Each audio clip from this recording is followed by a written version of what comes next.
Is this working? I think. Hello? Hey. Hi, it's me.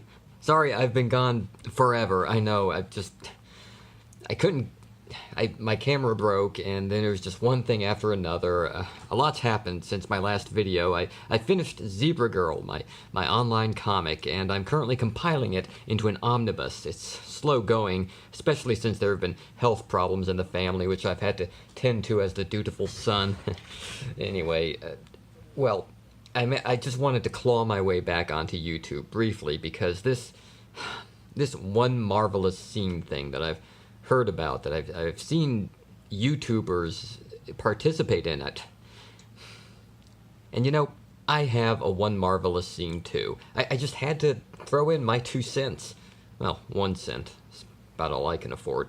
Anyway, I just wanted to pop back onto YouTube just long enough to illustrate my one marvelous scene. A scene from one of the Marvel Cinematic Universe's films which stands out to me and means something to me personally for some reason or other. And don't get me wrong, there are so many scenes, just about every movie, almost. It's an extraordinary achievement, maybe the seminal cinematic achievement of our generation. And I went over this back and forth in my mind. What scene do I pick? But I kept coming around to one in particular. And if you'll indulge me, it comes from Iron Man 3. I know, Iron Man 3, right? But I think that movie is unfairly maligned, or overlooked, rather. I don't see why more people don't like that movie. I thought it was great. I thought it was very solid, and I thought that there were a lot of scenes that were, in their own way, marvelous. Oh, I could go on and on. The Barrel of Monkeys scene where he rescues 13 people falling from a plane, and the scene where he throws together an armory from stuff he finds at the hardware store. The scenes where he bonds with the kid. Well, actually, it's the scene right after he storms the villainous... Well, if you've been watching my videos, you know exactly which scene I'm talking about. But just in case you're new and you don't know, I have always had a special spot in my heart for the Mandarin scene from Iron Man 3, where Ben Kingsley's Mandarin reveals his true nature. I can't help it. I love that scene. I love that scene. Other artists on YouTube have demonstrated why they love their marvelous scenes. They've deconstructed them, shown with such spectacular insight. And I'm going to provide a link to all these videos. There's a playlist.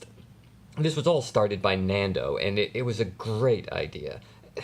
And this is going to...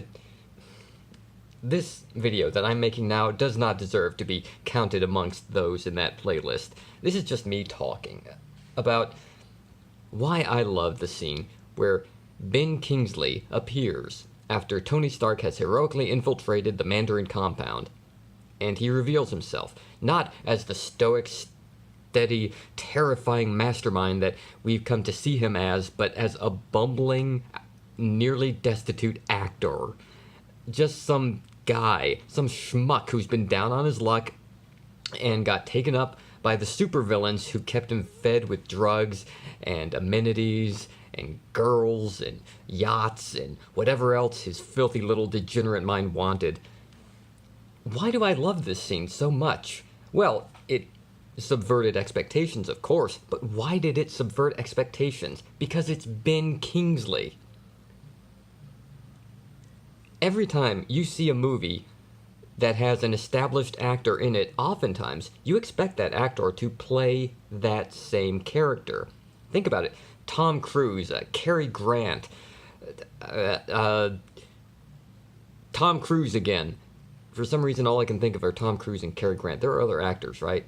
Well, anyway, my point is that a lot of times, ironically, some of the most successful actors are the ones who are really only known for playing one part themselves over and over again. They just are really good at playing this one kind of character.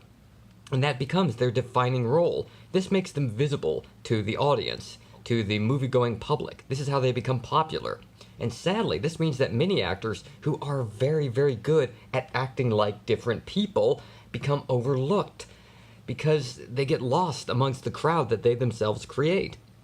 Yeah, you guys all know Inspector Clouseau, right? Peter Sellers? But how many of you out there didn't actually even know that he was in Doctor Strangelove, or that he played like 3 different people in that movie? He's such a great actor that he becomes lost in his own work, and it's a testament to his skill that sometimes people lose him. And it's sad that that doesn't lead to success like it should. And I'm sure that successful actors are very thankful for the success which their character brings them.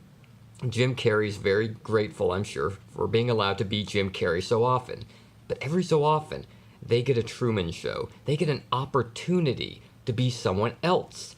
Like Tom Cruise got Tropic Thunder, and Ben Kingsley got Iron Man 3. And the moment he comes out and starts doing his routine, yeah, he's a buffoon, it's ridiculous. But I love that because you can tell that Ben Kingsley is having so much fun. You can read it on his face. It's just like a weight has been lifted. He's not being Ben Kingsley. I can't do a Ben Kingsley voice. My voice is too high pitched. I can't do a real Ben Kingsley voice, but well, he's making fun of himself. All throughout the movie, he was making fun of himself, of the role he always plays.